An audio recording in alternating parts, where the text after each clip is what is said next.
पानगाव जिल्हा परिषद सर्कल मधून आज जो मेळावा झाला त्यात आमदार रमेश अप्पा कराड यांनी विरोधकांचा खरपूस समाचार घेतला आणि जिल्हा परिषद परभणी, जिल्हा परिषद पानगाव तसेच पंचायत समिती पानगाव व दुसऱ्या दोन्ही पंचायत समितीच्या उमेदवारी जाहीर केल्या। विरोधकाचा समाचार घेताना काय म्हणाले आमदार रमेश कराड, ऐका। आज आपल्या पानगाव जिल्हा परिषदेच्या विजयाचा संकल्प करण्याचा हा मेळावा। मुळामध्ये ज्या पानगावनी मुंडे साहेबांच्या नंतर मला सांभाळलं, मला आशीर्वाद दिला, त्या पानगावकरांचे उपकार मी कधी विसरू शकत नाही। कारण की 2003 साली नाना मी भारतीय जनता पक्षामध्ये प्रवेश केला, त्यावेळेस या मतदारसंघाचे आमदार लोकनेते मुंडे साहेब होते आणि त्यांनी मला रेणापूर तालुक्याची जबाबदारी दिली आणि त्या वर्षापासून आजपर्यंत मी या रेणापूर तालुक्याचा सेवा करण्याचा प्रामाणिक प्रयत्न करतो। ज्या नेतृत्वाने माझ्यावर संस्कार केले त्या नेतृत्वा एवढी उंची मी कधीच गाठू शकणार नाही, पण त्यांनी दाखवून दिलेल्या रस्त्याने जाण्याचा प्रामाणिक प्रयत्न मी इथून मागच्या काळात केलाय आणि इथून पुढच्या काळातही करणार। त्र्यंबक नाना, तुम्ही आता काँग्रेसमधून आलात, काँग्रेसमधली संस्कृती, काँग्रेसमधली नेत्यांची वागणूक याची सगळी कल्पना आपल्याला, पण भारतीय जनता पक्ष हा एक परिवार आहे। इथं कोणी मोठा नाही, कोणी छोटा नाही, इथं सर्व समान आहेत आणि सगळ्यांना सारखी वागणूक देण्याचं काम या भारतीय जनता पक्षामध्ये केलं जातं। आज आता आमचे ऋषिकेश असतील, आमचे सुकेश असेल, या पानगाव शहरामध्ये मी काय काय विकासाची कामं केली आमच्या सुकेशने सगळं सांगितलं। मी म्हणत नाही ते मी केलं, ते तुमचा अधिकार होता, तो तुम्हाला आणून देण्याचं काम रमेश कराडांनी केलं, फक्त पोस्टमनचं काम केलं आणि ते तुमच्या गावापर्यंत आणून दिलं। या विठ्ठल रुक्माई मंदिराच्या नावाने ज्यांनी राजकारण केलं त्यांना मला जाहीर आव्हान आहे। त्यावेळेस मी विधान परिषदेचा आमदार होतो, त्यावेळेस आपल्या महाराष्ट्राचे मंत्री सुधीर भाऊ मुनगंटीवार होते, त्यांच्या कार्यालयामध्ये आम्ही बसलो होतो, सुधीर भाऊ जेवत होते आणि त्यावेळेस हा मंदिराचा विषय निघाला आणि मोदी साहेबांच्या 73व्या वाढदिवसाच्या निमित्तानं या देशातले 73 मंदिरं घेण्याचा निर्णय झाला। त्याच्यामध्ये आपल्या मंदिराचं नाव मी घातलं आणि त्याची मंजुरी आणली। आणि हे कधीतरी नीट वागायचे, नीतिमत्तेने वागा। ज्यांना सगळं दिलं त्यांच्यावर बोलण्यात ते मोठेही नाहीत बदलचे। एक गोंडस बाळ इथं त्याच्या हातात खुळखुळा दिलाय त्र्यंबक नाना आणि ते तसंच उड्या मारायले। त्याला वाटेल मला काय दिलं की, मला काय दिलं की। त्या कारखान्यात चहा प्यायचं तरी हातात आहे का? त्र्यंबक नानाला विचारा, त्र्यंबक नाना तुम्ही ते चहा पाजू शकतात का? कधी कुठल्याला चहा पाजला तुम्ही? आणि त्याला असं वाटलं की मी काय राष्ट्रीय नेता झालो आणि ते खुळखुळे त्याच्या नादाला लागले। आम्ही कधी कुणावर वाईट बोललो नाही, पण तुम्ही जर तोंड सांभाळून बोलला नाही तर तुम्हाला जसं तसं उत्तर सुद्धा हा रमेश कराड देऊ शकतो, याची जाणीव तुम्ही ठेवा। आमचा संयम सुराची वाट बघू नका, कारण की ह्या पानगाव मध्ये आम्ही काय केलंय। अरे तुम्ही ह्या हनुमान मंदिर यलमगल इथलं 2 वर्ष का होऊ दिलं नाही? जे विकासाचे आडवे आले त्यांना आडवे करण्याचं काम या पानगाव मधली जनता करणार आहे, लक्षात ठेवा। आज या पानगावकरांनी मला जे जे मागितलं ते देण्याचं काम मी केलं। या पानगाव जिल्हा परिषद मतदारसंघातील प्रत्येक गावामध्ये जे जे मला निधी देता येईल ते निधी देण्याचं काम केलं। मी कधी विचार केला नाही हे यांनी आपल्याला मतदान केलंय का, यांनी आपल्याला कधी साथ दिली आहे का। त्या गावाचा मूलभूत विकास झाला पाहिजे। वर्षानुवर्ष जी विकासाची कामं झाली नाहीत ती कामं झाली पाहिजेत। आज तुम्हाला जाहीरपणे सांगतो, या देशामध्ये 11 वर्षापूर्वी आपण सगळ्यांनी एक परिवर्तन केलं आणि या देशाचं नेतृत्व नरेंद्र मोदींच्या हातामध्ये दिलं। देशामध्ये भारतीय जनता पक्षाचं नरेंद्र मोदींचं सरकार आलं। या राज्यामध्ये गोपीनाथरावजी मुंडे साहेबांच्या आशीर्वादानं नुकतेच गोपीनाथरावजी मुंडे साहेब गेले होते, 6 महिन्यामध्ये आपल्या निवडणुका झाल्या आणि या महाराष्ट्रामध्ये सुद्धा देवेंद्रजींच्या नेतृत्वामधलं भारतीय जनता पक्षाचं सरकार आलं। आणि खरी महाराष्ट्राची विकासाची गंगा काय असते, खरा विकास काय असतो हे महाराष्ट्रातल्या जनतेने अनुभवलं, म्हणून महाराष्ट्रातल्या जनतेने भरभरून प्रेम केलं आणि भरभरून काम करण्याची संधी दिली, भरभरून आमदार निवडून देण्याचं काम केलं। या काँग्रेसवाल्यांनी कधी गरिबाचा विकास केला का? त्या काँग्रेसवाल्याला मतं मागण्याचा अधिकार आहे का? आज आम्ही तुम्हाला सांगतो, नरेंद्र मोदींनी पहिल्यांदा या देशामध्ये आल्यानंतर आपल्या प्रत्येक घरामध्ये शौचालय निर्माण झालं पाहिजे. 12,500 रुपये दिले का नाही? प्रत्येक घरामध्ये शौचालय झालं का नाही? माझ्या देशातला गोर गरीब माणूस पक्क्या घरामध्ये राहायला पाहिजे.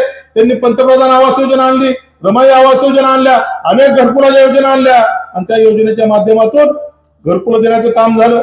कधी तुम्ही ऐकलं होतं का रेणापूर तालुक्यामध्ये 10,000 घरकुलं मंजूर आहेत?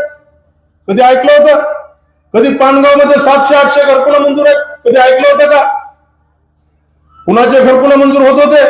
गडीवरच्या वाड्यावरचे जे होते त्यांच्या मागे जे फिरत होते त्यांचे घरकुलं मंजूर होत होते, पण माझा कष्ट करणाऱ्या माणसाचं कधी घरकुल मंजूर झालं नाही. आमच्या माध्यमातून आमची लाडकी बहीण योजना आम्ही चालू केली. आपल्या रेणापूर तालुक्यामध्ये माझ्या 42,000 लाडक्या बहिणींना महिन्याला 1,500 मिळतात का नाही हो? मिळतात का नाही लाडक्या बहिणी हो? नाही. तुम्हाला पैसे मिळून म्हणून काँग्रेसवाले कोर्टात गेले माहिती का नाही? का पोटात दुखाले यांच्या? आमच्या गरीब बहिणींच्या जर खिशात जर पैसे गेले तर त्या संसाराला प्रपंचाला काही हातभार लागला तर ह्या काँग्रेसवाल्यांच्या पोटात दुखायला लागलं. कालच्या संक्रांतीचा हप्ता आला का? आला का नाही? ती हप्ता देऊ नका म्हणून हे कोर्टात गेलते. एवढे सावत्र भावाच्या अवलंब घेतल्या आणि यांना मतं मागण्याचा अधिकार आहे का? अहो, या पानगाव मध्ये पानंद रस्ते असतील, शेत रस्ते असतील, मोठ्या प्रमाणात देण्याचं काम झालं. आणि याच पानगावचा एक मोठा नेता आमच्या यशवंतवाडीचा रस्ता 50 वर्षापासून वाढवतो. याची कुठेतरी विचार झाला पाहिजे. आमच्या महसूल मंत्र्यांनी जाहीरपणे सांगितलंय, जर कोणी शेत रस्ते गाव रस्ते अडवत असेल तर त्यांच्यावर फौजदारी गुन्हे दाखल करा. याद राखा, लवकरात लवकर रस्ता मोकळा करा, नाहीतर तुमच्यावर सुद्धा गुन्हा दाखल होईल. तिथं कोण मोठा कोण बारका आम्हाला माहित नाही. कुठल्याही गरीबाच्या विकासात, कुठल्याही गरीबाच्या स्वार्थासाठी, कुणाच्या ह्याच्यासाठी जर तुम्ही आडवे आलात तर तुम्हाला आम्ही मोकळं सोडणार नाही, एवढं तुम्हाला सांगून जातो. अजून बरेच कुटाणे आहेत, त्र्यंबक नाना बरेच कुटाणे आहेत, त्यांनाही माहिती आहे काय कुटाणे आहेत ते. ऑक्सिजन लागल्यासारखं व्हायला लागले. आमच्या भाऊ आंबेडकरकडे गेले, भाऊ मी काय वाटोळं केलं? म्हणलं आमचं वाटोळं कुणीच करू शकत नाही. आमच्यावर देवाचे आणि माझ्या गोरगरीब 18 जाती धर्मातल्या वडीलधाऱ्या माझ्या माळकरी संप्रदायाची अपूर्व आशीर्वाद माझ्यावर आहे. माझं कुणी वाटोळं करू शकत नाही याची खात्री या रमेश कराडला. पण तुम्ही जर आमच्या गोरगरिबांची अडवणूक करणार असाल, गोरगरिबांच्या तोंडातला घास काढून घेणार असाल तर आम्ही तुम्हाला सोडणार नाही, हे जाहीरपणे सांगून जातो. आता सुकेश म्हणला, आप्पा आमच्या पानगाव मध्ये बस स्टँड, तुला सांगतो सुकेश, या मार्चात 5 कोटी रुपये बस स्टँड साठी आणतोय. त्याची सगळी प्रोसिजर झाली आहे. तुमच्या गावामध्ये जनावरांचा दवाखाना दिलाय का नाही सुकेश? तुमच्या गावामधल्या दवाखान्याचा प्रस्ताव आता मंत्रालयामध्ये आहे. ज्या दिवशी ती स्थगिती उठेल त्या दिवशी पहिली मंजुरी ह्या पानगावच्या रुग्णालयाची मी घेऊन देईन, एवढं तुम्हाला शब्द देतो. तुमच्या गावामध्ये रेल्वेच्या थांब्याचा विषय तुम्ही सांगितला, 100% तो विषय मी मार्गी लावून देतो. मी माझ्या इथल्या मुस्लिम भावांनाही शब्द देतो. मी तुम्हाला शादीखान्याचा शब्द दिलेला आहे. हा रमेश कराड दिलेला शब्द पाळणारा कार्यकर्ता आहे. मी तुम्हाला येणाऱ्या काळामध्ये वर्षभराच्या आत तुमचा शादीखाना पूर्ण करून देण्याचा शब्द हा रमेश कराड तुम्हाला देतो. पण ज्या काँग्रेसवाल्यांनी वर्षानुवर्ष तुमची मतं घेतली, तुमच्या मताच्या जोरावर स्वतःच्या कोळ्या पाजण्याचं पाप केलं, तुम्हाला वाऱ्यावर सोडून देण्याचं पाप केलं, त्या काँग्रेसवाल्यापासून आता तरी सावध व्हा. आम्ही भाजपवाले आहोत, आमच्यामुळे तुम्हाला कधी त्रास झाला? आम्ही कधी तुम्हाला आरेला कार्य म्हणलं? आम्ही कधी तुमच्या सणावाराला काय अडचण केली? आमच्यावर विश्वास ठेवा. बरं, तुम्हीच मला आमदार केले, तुम्हीच 2019ला नोटाचे बटन दाबले, देशामध्ये विक्रमी नोटाचं मतदान झालं, म्हणून माझ्या नेतृत्वाने देवेंद्र फडणवीस साहेबांनी मला 6 महिन्यामध्ये विधान परिषदेवर आमदार म्हणून काम करण्याची संधी केली. त्या 6 महिन्याच्या आतच मला आमदार केल्यानंतर माझ्या विधान परिषदेच्या आमदारकीचा उपयोग मी माझ्या स्वतःसाठी एक दिवसही केला नाही. माझ्या आमदारकीच्या माध्यमातून माझ्या गोरगरीब जनतेला, माझ्या गावापासून, विकासापासून वंचित राहिलेल्या माझ्या गावांना देण्याचं काम केलं. आणि त्या कार्यकाळामध्ये त्र्यंबक नाना तुम्ही साक्षीदार आहेत, तुम्हाला माहिती आहे, या लातूर ग्रामीण विधानसभा मतदारसंघामध्ये 1300 कोटी रुपयाची विकासाची कामं आणली. काँग्रेसच्या माझ्या आमदारांनी सांगावं या व्यासपीठावरून, पानगावमध्ये तुम्ही काय दिलं, पानगाव जिल्हा परिषदमध्ये तुम्ही काय दिलं. आणि आता तुमची सत्ता आता विसरून जावा 1947 2047 पर्यंत. तोपर्यंत भाजपची सत्ता या देशातून जाणार नाही, राज्यातूनही जाणार नाही. कशावर जाईल? खरं सांगा बरं. आपल्या अतिवृष्टी झाली, ढगफुटी झाली, बरोबर आहे. किती जणांचं नुकसान झालं तर खरं सांगा बरं. खरं सांगा. मी काय आता पैसे माघारी जाणार नाहीत आपले. नदीच्या काठचं काही नुकसान झालं मान्य करतो, वगळाच्या रानाचं काही नुकसान झालं मान्य करतो, पण चांगल्या रानावर आपल्याला 16-18 कट्टे 20 कट्टे सोयाबीन झाले का नाही? मिळाली का नाही नुकसान भरपाई? आणली का नाही रमेश कराडनं? तुमचा माजी आमदार कुठं होता? कोविडच्या काळामध्ये तुम्ही बघितलं असेल, कोविडच्या काळामध्ये 24 तास रमेश कराड आणि माझे सगळे कार्यकर्ते सर्वसामान्य जनतेच्या कामासाठी उपलब्ध होते. मी स्वतः 500 बेडचा दवाखाना चालू केला. त्यावेळेस ऑक्सिजन मिळत नव्हतं. त्यावेळेस पालकमंत्री हे काँग्रेसवाले होते. त्यांनी कधी विचारलं का? कधी आमच्या आमदारांची बैठक तरी घेतली का नाना? आणि आमच्या नानाला सुद्धा लक्षात आलं त्या काँग्रेसमध्ये राहून आता काही उपयोग नाही. नानाला सुद्धा 5 वर्ष काहीच करू दिलं नाही, आमदारकीचं पत्र सुद्धा देऊ दिलं नाही. खरं सांगायला मी, नाना सुद्धा आम्हाला खाजगीत सांगतोय त्यांना चांगला माणूस जमत नाही, त्यांना खरंच उचले माणसं लागते. त्याच्यामुळं काँग्रेसवाल्यांनो, हा तालुका गोपीनाथरावजी मुंडे साहेबांचा तालुका आहे. या तालुक्यानं गोपीनाथराव मुंडे साहेबांचं नेतृत्व या देशामध्ये उभं केलं. या तालुक्याची ओळख गोपीनाथरावजी मुंडे साहेबांमुळे या देशात झाली. या तालुक्याला खरा विकास काय असतो गोपीनाथरावजी मुंडे साहेबांच्या माध्यमातून माहीत झाला. आणि त्याच्यानंतर जर विकास कोणाच्या माध्यमातून माहीत झाला असेल तो रमेश कराडच्या माध्यमातून माहीत झाला. हे तुम्हाला माहितीच राहावं. मुख्यमंत्री ग्राम सडक योजनेची कामं असतील, हा आता आपला जो रस्ता गेलाय तो कुणाचा आहे? त्या काँग्रेसवाल्याचा आहे का? त्यांच्या दरवाज्यात त्यांनी कधी सिमेंटचं टोपलं टाकलं नाही. आम्ही हजारो किलोमीटर सिमेंटचे रस्ते तयार केले. आणि जी माणसं विकासाच्या आडवे आले ते आता गप्पा मारायला लागले. त्यांना त्यांची जागा दाखवली पाहिजे. त्याच्यामुळे माझी सगळ्यांना विनंती आहे, आता मला सगळा मतदारसंघ फिरायचा आहे. पानगाव माझं बी माहेर आहे. तुम्ही मला लेकीसारखं सांभाळता का नाही?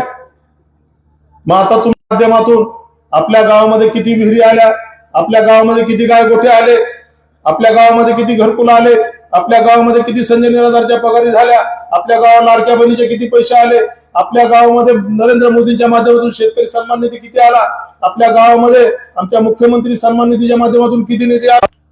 आणि तुम्हाला एक लक्षात यायला पाहिजे, या देशामध्ये नरेंद्र मोदींचं सरकार आहे, या राज्यामध्ये देवेंद्रजींचं सरकार आहे, आणि तुमचा आमदार भारतीय जनता पक्षाचा आहे. वाढपी कोण असायला पाहिजे? ओळखीचा पाहिजे का नाही?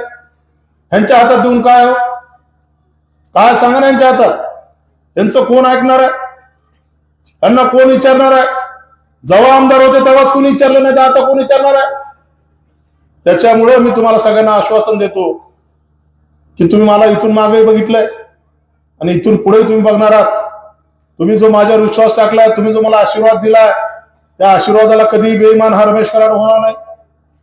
तुम्ही जे जे मला सांगाल ते करण्याचा प्रामाणिक प्रयत्न मी करणार आहे. आणि पानगाव जिल्हा परिषद मतदारसंघातील सर्व गावांचा विकास करण्याचं वचन मी तुम्हाला देतो. त्याच्यामुळे माझी सगळ्यांना विनंती आहे की यावेळेस आमच्यावर विश्वास ठेवा. गेल्या वेळेस या रेणापूर तालुक्यातील 8च्या 8 पंचायत समिती भाजपच्या आल्या. गेल्या वेळेस तर मी आमदार नव्हतो, तरी तुम्ही सगळ्यांनी विश्वास टाकून मला एवढं मोठं यश दिलं. यावेळेस मी तुमचा आमदार आहे.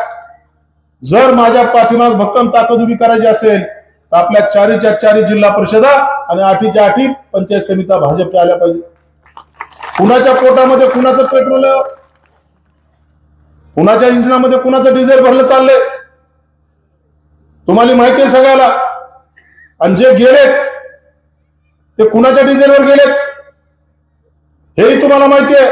ज्यांनी विधानसभेमध्ये गद्दारी केली, ज्यांनी विधानसभेमध्ये महायुतीचा धर्म पाळला नाही आणि याच पानगावमध्ये भारतीय जनता पक्षाच्या उमेदवाराच्या विरोधात काम करण्याचं पाप केलं, ती 7.5 गेली ती लय बरं झालं. जे राहिले ते मावळे, गेले ते कावळे. आणि ह्या रमेश कराडमध्ये कार्यकर्ता उभा करण्याची ताकद आहे, कारण की रमेश कराड याच्यामध्ये स्वार्थ नाही. म्हणून माझ्या सगळ्या कार्यकर्त्यांना सांगतो, घाबरायची गरज नाही. गल्ली ते दिल्ली सत्ता आपली आहे. आणि जर कुणी जर दमदाटी करायचा विचार करत असेल तर मला अर्ध्या रात्रीला फोन करा. त्याचा बंदोबस्त जशाच तसा केला जाईल. कारण की सुकेश आमचा मुन्ना एक सोसायटी गेली म्हणून काही फरक पडत नाही. हा रमेश कराड 2 वेळेस पडलाय, बरोबर आहे का नाही? सोडलं का आपण? तुम्ही तरी सोडू दिलं का मला? तुम्ही एवढा पाठिंबा मला दिला की मी या काँग्रेसवाल्याची पाठ लावून त्यांच्या उरावर बसलो, त्यावेळेस तुम्ही मला माफी मागून माझा आशीर्वाद हे केला. त्याच्यामुळे माझी सगळ्यांना विनंती आहे, आता फॉर्म भरायचं उद्यापासून, म्हणजे 2 दिवस राहिलेत, फॉर्म भरावे लागणार आहेत. इच्छुक उमेदवार भास्करराव लई आहेत आणि कुटुंब प्रमुखाला लय धर्मसंकट असतंय. कुणालाच वाईट म्हणता येत नाही, कुणालाच हे करता येत नाही, कुणाच जवळचं नाही, कुणीच लांबचं नाही. पण माझ्या जवळचे सगळेच कार्यकर्ते माझ्या जवळचे आहेत. सगळ्यांमध्ये ती पात्रता आहे, गुणवत्ता आहे. पण कुणाला तरी एकाला तिकीट द्यायचंय. मला गेले 8 दिवस झालं एवढे फोन आले असतील, जे फोन आले नात्रा त्यातले 90% फोन पानगाव जिल्हा परिषद मधले. पण तुम्हाला वाटावं खरं, माझा फोन चेक करा नाही तर. त्याच्यामुळं आपल्याला आज उमेदवारी डिक्लेअर करायच्या, करू का नको ते सांगा. जर तुमची इच्छा असली तर करतो, करू का नको? कुणाची करावी बघा बरं का. पुन्हा म्हणताला आमदारांना त्याच्या पोरालाच दिलं. माझं पोरग म्हणून उमेदवारी देत नाही, तो तुमचा भाऊ म्हणून, तुमचा सहकारी म्हणून, तुमचा कार्यकर्ता म्हणून उमेदवारी जाहीर करतो. पण त्याला निवडून आणण्याची जबाबदारी भारतीय जनता पार्टीचा तुमचा भाऊ म्हणून, तुमचा मुलगा म्हणून, तुमचा सहकारी कार्यकर्ता म्हणून तुमची सगळ्यांची जबाबदारी आहे. ही पानगाव जिल्हा परिषदची जागा या जिल्ह्यामध्ये सर्वाधिक मताने निवडून आली पाहिजे. कारण की तो सगळ्यांचा, माझ्या प्रतिष्ठेचा जसा विषय आहे तसा या पानगावकरांचा सुद्धा प्रतिष्ठेचा विषय आहे. त्यामुळे माझी पानगावकरांना विनंती आहे, काही उन्हा धुणं असलं तर माझ्याजवळ येऊन भांडा. कुणाला काही कमी जास्ती पडलं तर मला येऊन सांगा. कुणाला काही पाहिजे असली तर मला मागा. कुणाला गुत्त पाहिजे असलं तर गुत्त मागा. पण काही करा, पण एवढी जागा आपली प्रतिष्ठेची जागा आहे आणि तुमच्या सगळ्याच्या म्हणण्यावर मी ते निर्णय घेतोय आणि तो निर्णय तुम्ही खाली पडू देणार, त्याचा विश्वास मला स्वतःला आहे. म्हणून जिल्हा परिषदसाठी ऋषिकेश रमेश कराड यांची उमेदवारी मी जाहीर करतो. भारतीय जनता पार्टीचा